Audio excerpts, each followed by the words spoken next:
네, 오늘 하나님께서 주신 본문 말씀은 마가복음 3장 20절에서 30절까지 말씀입니다. 마가복음 3장 20절에서 30절까지 말씀입니다.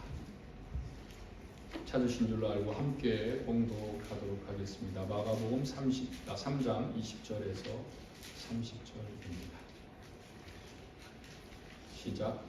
집에 들어가시니 무리가 다시 모임으로 식사할 겨를도 없는지라.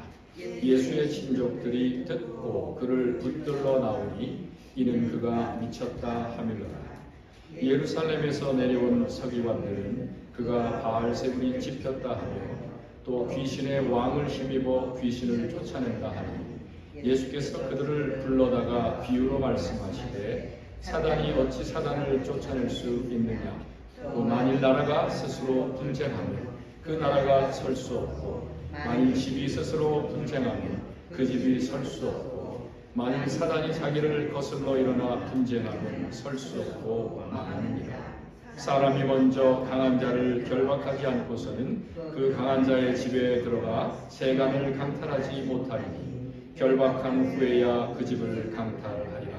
내가 진실로 너희에게 이르노니 사람의 모든 죄와 모든 모독하는 일은 사하심을 얻되 누구든지 성령을 모독하는 자는 영원히 사하심을 얻지 못하고 영원한 죄가 되느니라 하시니 이는 그들이 말하기를 더러운 귀신이 들렸다 하느니라. 아멘. 하나님 아버지, 오늘 본문 말씀을 대할 때 저희들이 과연 주님의 뜻에 합당한 삶을 살고 있는지 다시 한번 깨닫는 귀한 회개의 시간 갖게 하시어서 계속해서 복음을 위해 쓰임받을 수 있도록 인도하여 주시옵소서. 감사드리옵고 예수님의 이름으로 기도합니다. 아멘. 네, 목사님 잘 다녀오셨습니다. 유대인들의 탈무드에 보면 사람의 속마음을 읽으려면 그 사람의 지갑과 쾌락과 불평을 보라 라는 말이 있습니다.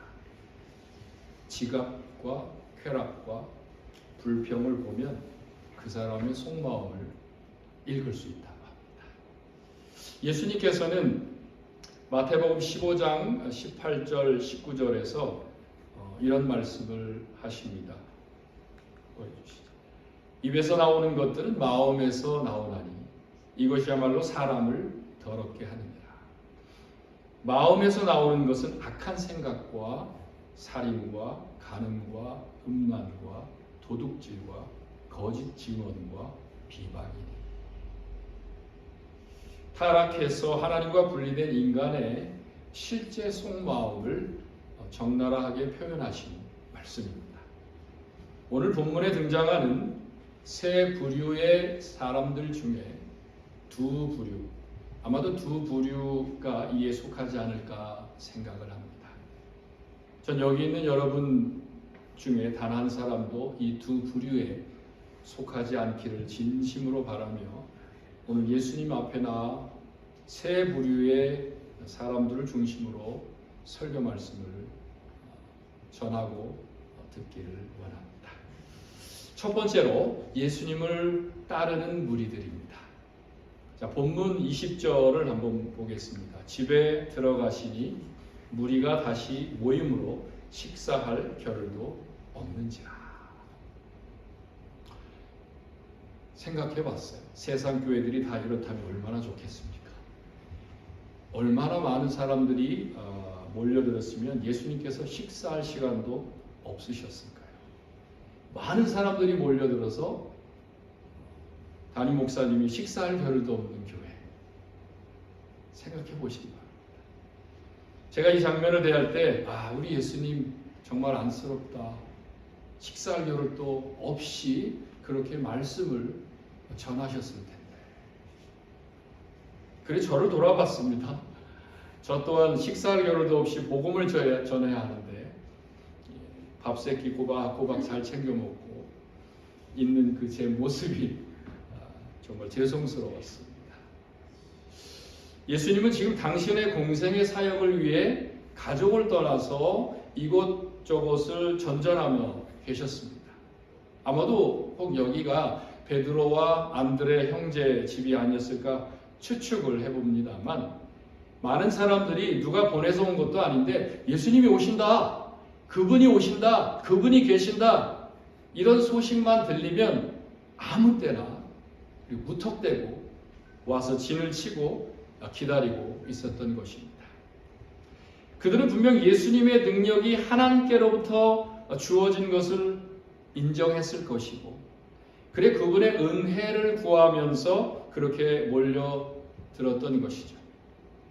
인생의 좌절을 경험한 사람들, 육신적인 질병을 가지고 있는 사람들, 더러운 귀신에 들린 사람들, 해방을 바라면서 메시아를 기다리던 사람들, 굶주림으로 허기진 사람들, 이런 모든 부류의 사람들이 그리스도를 통해 구원의 기쁨을 얻고자 모여들었다는 것입니다. 그 장면이 본문 위에 7절, 8절에 다 나와 있습니다. 예수님이 계시다면 그곳이 어디든 사람들이 벌떼처럼 같이 모여들었다는 것이죠. 그런데 어디 그때만 사람들이 예수님을 찾았겠습니까? 기독교 역사의 전 기간 동안 사실은 수많은 사람들이 인생의 온갖 문제를 가지고 예수님을 찾았습니다. 그리고 지금도 찾고 있는 중에 있습니다. 그래서 예수님을 만나기 위해 그렇게 많은 무리들이 예수님을 따라다녔던 것처럼 우리 또한 오늘 본문을 통해 우린 과연 이 말씀을 우리의 삶에 어떻게 적용할 수 있는지 그것을 한번 살펴보려고 하는 것입니다. 무엇보다 우리는 오늘 본문을 통해 우리가 안전함과 편안함에서 벗어나야 함을 배울 수가 있습니다. 안전함과 편안함에서 벗어나는 것입니다. 그 안전과 편안함이 우리에게 복이 아니라 때로는 독이 될 수 있기 때문에 우리의 신앙생활이 그리 되어야만 한다는 것을 오늘 말씀을 드리고 싶은 것입니다. 우리가 예수님을 갈망해서 만나길 원한다면 우린 제일 먼저 우리의 안전지대로부터 탈출하지 않으면 안 됩니다. 생각해 보십시오. 예수님께서 자신의 안전지대에 계속해서 있었다면 그 가족들과 친족들로부터 미쳤다, 그런 기분 나쁜 소리를 들을 필요가 있었겠습니까? 21절 말씀처럼 귀신의 왕에게 붙잡혔다는 서기관들의 표적도 될 필요가 없으셨다는 것. 집에 그냥 머물고 계셨다는 것. 예수님은 누가복음 9장 58절에서 여우도 굴이 있고 공중의 새도 집이 있으되 인자는 머리 둘 곳이 없도다 말씀하셨습니다. 예수님께서는 집을 나와야만 했습니다. 집을 나와야만 되는 분이셨습니다. 그래야 큰 일을 하실 수 있었기 때문입니다. 그러니 예수님을 따르는 우리도 나만의 집이라는 나의 안전지대에서 벗어나야 함을 배우는 것입니다. 집을 나와야 여러분 예배도 전도도 선교도 하나님과의 동역도 할 수 있는 것입니다. 여러분 우리 그리스도인들이 집 안에만 있으면 세상은 어떻게 될까요? 우리 그리스도인들이 예배당에도 안 나오고 전도도 안 하고 선교도 안 하고 집에만 있어요. 우리의 부르심은 또 뭐가 되겠습니까? 우리가 우리 안전만 생각하고 집안에서 나오지 않는다면 하나님 나라는 어떻게 되고 하나님이 누구와 일을 하실 수 있겠느냐 하는 겁니다. 여러분 집은, 여기서 제가 말씀드린 집은, 안전지대는 내가 사는 집도 될 수 있지만 내가 꼭 쥐고 놓지 않는 견고한 진이나 나의 가족, 나만의 환경을 말씀드리는 겁니다. 또한 나의 구원받기 전에 옛 모습도 포함이 될 수 있습니다. 그래 그곳으로부터 다 벗어나야지만 한다는 것입니다. 안전함과 편안함의 주구. 여러분 거기에는 예배도, 기도도, 훈련도, 전도도, 선교도 그 무엇도 정말 하기 어렵습니다. 내가 그런 곳에 갇혀 있으면 나를 지켜보시는 하나님은 또 분명 황당해 하실지도 모릅니다. 나의 안전지대에서 탈출하는 일, 그게 바로 예수님을 따르는 길임을 여러분 정녕 믿으시길 축복합니다. 두 번째 부류는 예수님의 친족들입니다. 21절에 나오죠. 예수의 친족들이 듣고 그를 붙들러 나오니 이는 그가 미쳤다 합니다. 자, 예수님의 친족들이 듣고 뭘 들었겠습니까? 예수님께서 식사도 제대로 하시지 못했다는 그런 소식을 들은 겁니다. 예수님께서 많은 능력을 행하시게 되어서 식사 또한 못하고 계시다는 그 소식을 여러 번 소문을 듣고 예수님을 붙들러 왔던 것입니다. 가족들 입장에서는 그렇죠. 형제들이나 어머니, 친족들 얼마나 안쓰러웠겠습니까? 예수님이 식사를 못하고 계시니까. 여러분의 가족이라고 한번 생각해 보세요. 전도하러 다니고 선교하러 다닌다고 제때 식사도 못한다고 생각해 보세요. 그래 예수님을 고향 나사렛으로 데리고 가고자 했던 것입니다. 그것도 예수님을 어떻게 미쳤다 비웃으면서 정신적인 상태까지 의심을 했습니다. 이것은 당시 가족들조차 근본적 메시아이신 예수님을 불신한 모습입니다. 이처럼 불신앙은 진리를 왜곡시키고 폄하할 뿐만 아니라 심지어는 진리를 회방하고 그것을 없애려고까지 함을 우리는 기억해야 할 것입니다. 오늘 본문에 등장하시는 예수님을 한번 떠올려 봅니다. 그분은 지금 소란스럽고 거센 군중들에게 둘러싸여 있었고 그리고 그들에게 얼마나 몰두하셨던지 끼니도 거른 채 사역에 몰두하고 계셨습니다. 예수님의 어머니와 형제들, 가까운 친족들은 예수님께서 미치지 않으면 그렇게 할 수 없다 생각을 했던 것입니다. 글쎄요, 오늘 설교를 들어보니까 집도 나오라고 하죠. 미치라고 그러죠. 육신적으로만 보고 듣고 또 생각하는 그 친족들이 예수님의 사역을 얼마나 또 어떻게 이해할 수 있었겠습니까? 그렇습니다. 하나님의 일을 열심히 하는 사람들은 예수님을 따라다니느라 실제로 밥을 걸을 때도 있는 것이고 잠을 설칠 때도 있는 것이고 또 시간이 어떻게 지나가는지 모를 때도 많은 것입니다. 어디 그뿐이겠습니까? 믿음의 열심인 사람들이 지나친 열심으로 자신의 건강을 잃는 경우도 종종 있습니다. 이러한 때는 쉼도 필요하고 또 몸 관리도 필요할 수 있습니다만 그럼에도 그런 것으로 인해서 그런 사람들을 그렇게 열심히 하는 사람들을 다른 사람들이 그의 한계를 제한하거나 결정할 수는 없다는 거죠. 그거는요 사람의 힘으로 감당하는 것이 아니기 때문입니다. 예수의 사람은 예수님께서 친히 책임져 주심을 믿으시기 바랍니다. 이와는 반대로 어떤 때 보면 사람들은요 부와 또 명예를 얻기 위해 건강을 해칠 때는 가만히 있습니다. 그리스도의 복음을 위해 건강을 해칠 것 같으면은 마치 그를 미친 사람 취급할 때가 많습니다. 영적인 눈이 아닌 이 육신적인 눈으로만 그 모습을 보고 판단할 때 그것이 정상적으로 보이지 않기 때문입니다. 그래 그런 사람을 꾸짖거나 심지어 미쳤다고까지 말할 수밖에 없다는 것입니다. 실제로 성경에 보면 사도행전 26장 19절 이하를 보면은 바울 사도가 아그리파 왕에게 이런 말을 합니다. 하늘에서 보이신 것을 자신이 거스르지 않고 유대 온 땅과 이방인에게까지 회개하고 하나님께 돌아오라고 전파하고 그리스도의 고난받으심과 죽은 자 가운데서 다시 살아나심을 전하였으나 26장 24절에 보니까 유대 감독 베스도는 그렇게 말하는 바울을 향해서 뭐라고 하냐면, 바울아, 네가 미쳤도다. 네가 너무 많이 배워서 미친 거다. 이렇게 반응했습니다. 이에 바울 사도는 26장 25절에서 내가 미친 것이 아니다. 난 지금 참되고 온전한 말을 하고 있다. 말을 했습니다.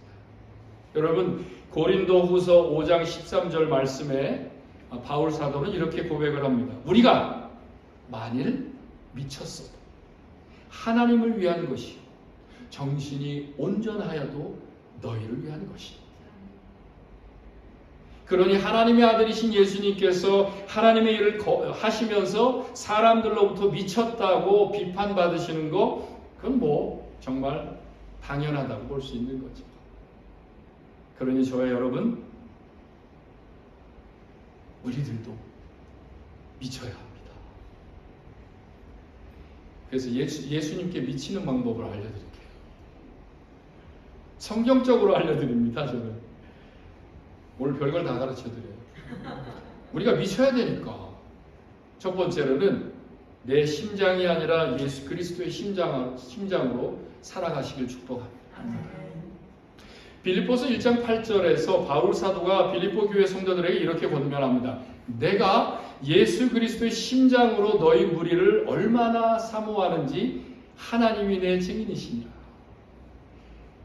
예수 그리스도의 심장으로 살아가면 우리 안에 사랑이 막 꿈틀대기 시작합니다. 막 사모하게 됩니다. 사랑하게 됩니다. 내가 예수께 미쳐 살던, 붙여 살던, 그래 하나님이 나의 증인이시라. 당시 바울 사도는 로마 감옥에 갇혀 있지만 그의 모습은 예수님이라는 신령한 감옥에 갇혀 있는 것 같이 전혀 불편함이 없어 보였습니다.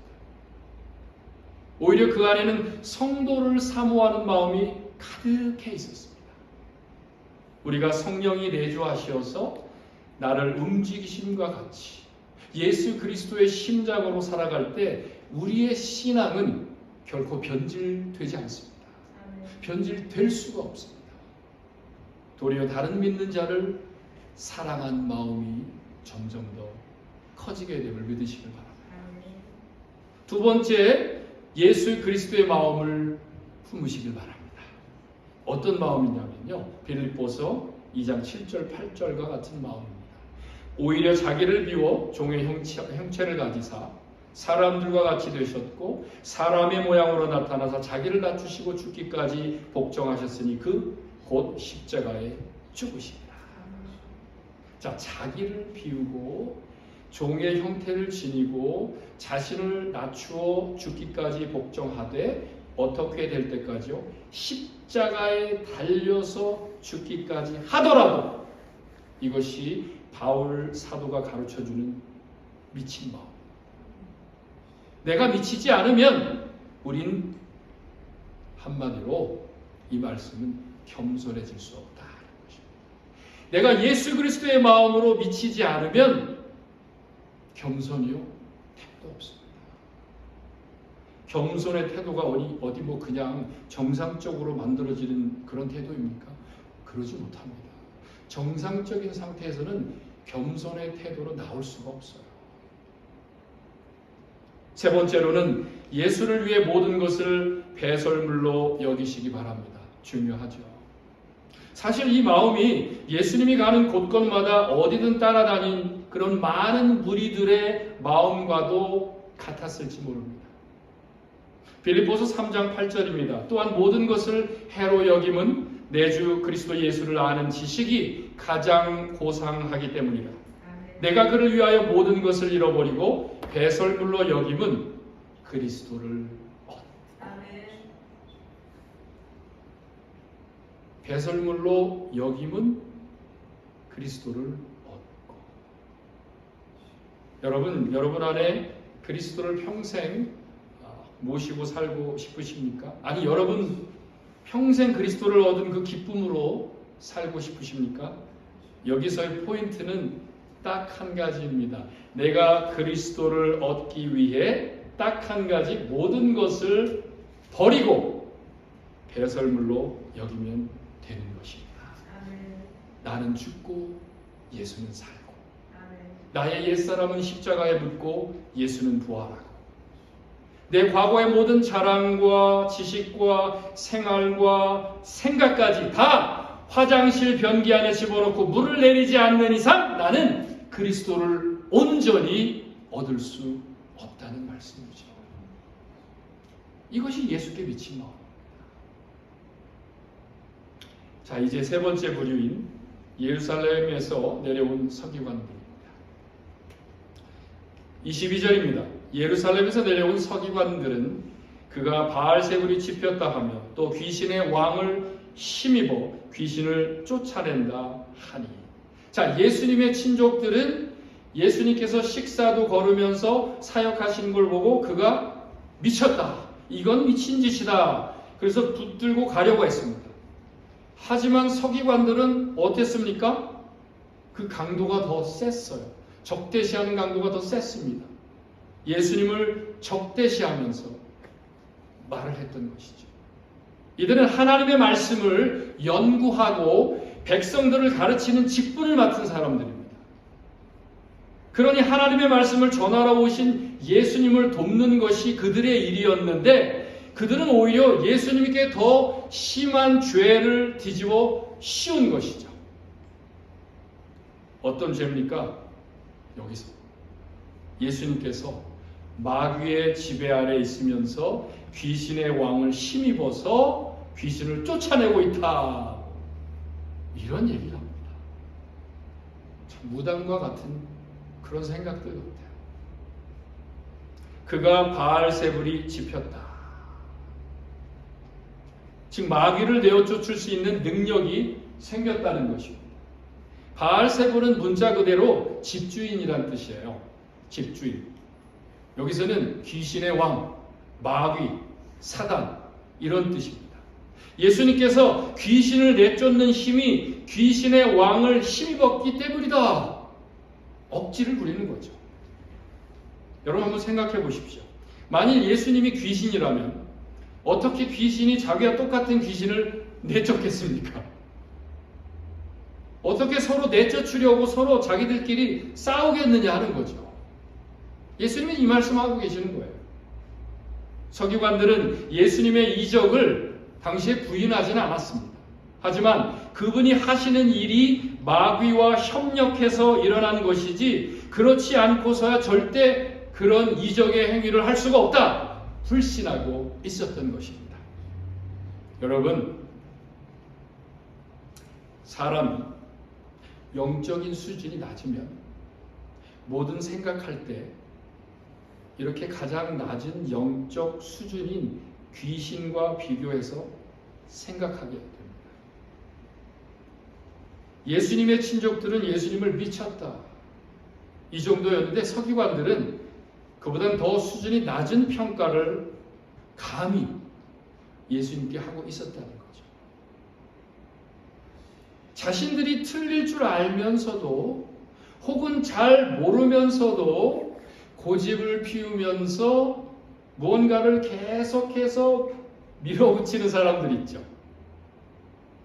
있습니까? 있습니다. 그들이 이런 부류의 사람들. 그래 하다 안 되면 어떻게 해요? 억지를 부리고 소리를 지르고 또 욕을 해대고 심지어는 손에 무기까지 들고 나타납니다.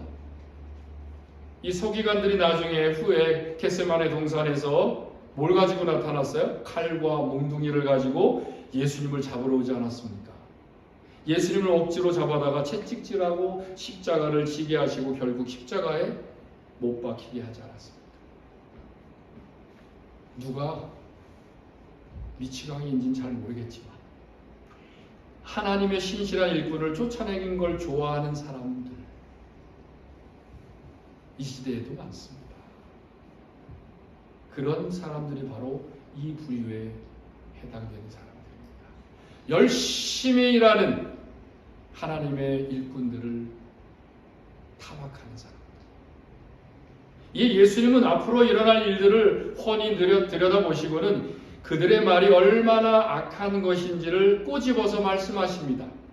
그것이 24절 이하인데 나라와 집과 집 지키는 강한 자 등의 그런 비유를 들어서 사단이 어찌 사단을 쫓아낼 수 있느냐, 만일 나라가 스스로 분쟁하면 그 나라가 설 수 없고 만일 집이 스스로 분쟁하면 그 집이 설 수 없다, 결국 다 망하게 된다, 이런 말씀을 하십니다. 이 말씀은 만일 사단이 예수님으로 하여금 사단의 부활을 내쫓으시게 한다면 그 사단의 나라나 집은 분열되고 말 것이니 사단이 자기 자신과 싸운다는 그런 생각은 정말 어리석은 짓이다. 더욱이 강한 자의 집에 들어가서 약탈하기 위해서는 어떻게 해야 된다고요? 강한 자를 먼저 결박을 해야 되는데 과연 사단이 그런 어리석은 짓을 할 수 있겠느냐 말씀하시는 거죠. 자, 예수님의 말씀에서 우리는 두 가지 분명한 결론을 이끌어낼 수 있습니다. 첫 번째는 예수님께서는 서기관들의 의미 없는 말들과 전혀 상관없이 사단의 능력을 파괴하고 계셨으며 이것이 곧 예수님께서 사단보다 더 강하다는 걸 증명하고 계셨습니다. 두 번째, 여러분, 끝까지 불평하고 부정적인 사람은 다 가짜입니다. 서기관들은 예수님을 끊임없이 부정했습니다. 예수님을 싫어했으니까요. 그러니까 그분을 싫어했으니까 그분의 설교도 싫어했고 기적도 싫어했고 인격도 싫어했고 가르침도 다 부정했던 거죠.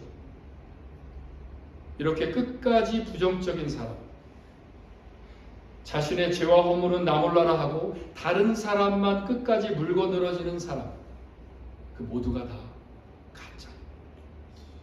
끝까지 일관되게 일관성 있게 부정적인 사람은 그 심리와 정신에 장애가 있는 거예요.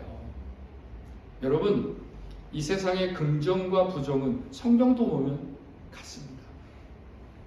공존해야 합니다.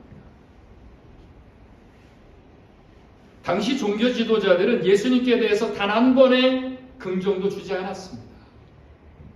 예수님께서는 그런 부정적이고 위험스러운 말들을 함부로 내뱉고 있는 서기관들에게 이렇게 두려운 경고의 말씀을 하십니다. 28절, 29절입니다.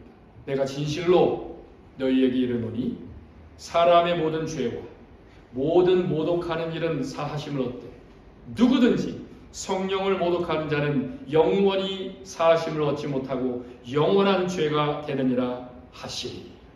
무섭죠? 어떤 경고의 말씀이냐? 그 어떤 경우일지라도 그들이 불경스럽게 또 책임없이 다른 이가 아닌 하나님의 아들이신 예수님을 모욕한다면 그건 바로 하나님의 영, 성령을 모독하는 죄가 되는 것이고 그건 어떤 경우를 통해서도 용서받을 수 없는 죄가 된다 말씀하고 계시는 겁니다. 그렇습니다. 사람이 지은 모든 죄와 회방은 회개를 통해 용서받을 수 있습니다. 하지만 성령을 모독하는 죄, 그건 결코 용서받을 수 없음을 기억하시기 바랍니다. 오늘 본문 맨 끝에 30절의 말씀, 이는 그들이 말하기를 더러운 귀신이 들렸다 합니다. 이것이 바로 주님의 일을 하는 사람에게 더러운 귀신이 들렸다 하는 것으로 성령을 모독하는 죄를 범하였다 말씀하고 계시는 겁니다. 정리해드립니다. 다른 건 몰라도 하나님의 용서가 없는 죄 세 가지가 있습니다. 첫 번째, 성령의 역사하심에 복종하지 않는 죄. 두 번째는 성령께서 죄를 생각나게 하시는데도 회개하기를 거부하는 죄. 세 번째, 성령의 능력에 의해 이루어지는 그런 역사를 사단의 역사로 오인하는 죄. 이 모두가 영원히 사심을 얻지 못하고 혹은 세대를 넘어서 영원한 죄에 처하게 되는 것입니다. 여러분은 지금 회개하고 죄사함 받은 후에 우리 속에 계시는 성령의 역사대로 순종하고 계십니까? 우리 속에 계시는 성령께서 죄를 회개하도록 생각나게 하시는데 회개치 않은 것은 없습니까? 성령의 능력을 아직도 귀신이나 또는 우연한 일이나 또는 어떤 다른 힘에 의해서 이루어지는 것이라고 생각하고 있지는 않습니까? 예수님의 친족들처럼 우리들의 가족이나 가까운 믿음의 형제 자매들이 하나님의 뜻을 이루어가고자 할 때 혹 회방하거나 막는 일은 없습니까? 하나님께서는 이제껏 인간을 구원하시기 위해 구약시대에도 선지자를 보내고 왕도 보내고 제사장도 보내고 그리고 당신의 독생자 아들 예수 그리스도까지 그것도 십자가에 달리시게까지 보내셨습니다. 여러분, 종말로 가는 마지막 시대는 성령을 통해서 역사하는 시대입니다. 물론 누군가는 아직도 그 성령의 역사까지도 거절하며 살고 있을지 모릅니다. 그래 예수님 시대와 같이 지금의 시대에도 세상엔 새 부류가 함께 공존하고 있을 것입니다. 예수님을 따르는 사람들, 예수님의 친족 같은 사람들, 그리고 서기관 같은 사람들, 여러분은 어느 부류에 속하기를 원하십니까? 누군가 예수님을 믿으려고 할 때, 복음의 사역을 위해 애를 쓰고 있을 때 그런 일에 디딤돌이 되고 싶으십니까? 아니면 걸림돌로 살고 싶으십니까? 기억하십시오. 성령은 결코 여러분 일에 어떤 궁금증을 해결해 주거나 무당과 같이 내년에 결혼을 할지 안 할지, 집을 살 것인지 못 살 것인지, 내가 시험에 붙을 것인지 아닌지, 취업이 될 것인지 아닌지를 그렇게 알려주러 온 분은 아닙니다. 성령을 그런 수준 낮은 일에 꿰어 맞추어 생각하지 마시길 부탁합니다. 성령은 마지막 말씀인데 죄에 대하여, 즉 예수 믿지 않는 그 죄에 대해서, 의에 대하여, 이 세상의 의는 잘못된 것이니 하늘의 의를 쫓으라. 그리고 심판에 대하여, 이 세상 임금인 사단이 이미 심판을 받았다. 그런 세상을 책망하시러 오신 분이십니다. 성령은요, 성령을 통하지 않고서는 절대 예수를 주라고 시인하지 못하게 하십니다. 성령은 내 안에 들어오셔서 죄를 깨닫게 해주십니다. 회개케 해주십니다. 예수를 알고 믿게 해주십니다. 예수의 이름을 힘입어서 생명을 얻게 하시고 하나님의 말씀을 깨달아서 그것을 지키며 살게 도와주십니다. 그러니 우리가 그 모든 일에 성령의 역사를 방해하는 회방꾼이 아니라 그분과 함께 사역하는 동역자가 되어야 마땅합니다. 우린 그렇게 예수 그리스도의 복음의 산증인으로 살아가야 합니다. 그래 우린 이것을 다시 한번 심각하게 고민해야 합니다. 지금의 내가 과연 실제로 누구인지, 오늘 세 부류 중에서 어느 부류에 속한 인물인지 잘 생각해 보시기 바랍니다. 기도하겠습니다.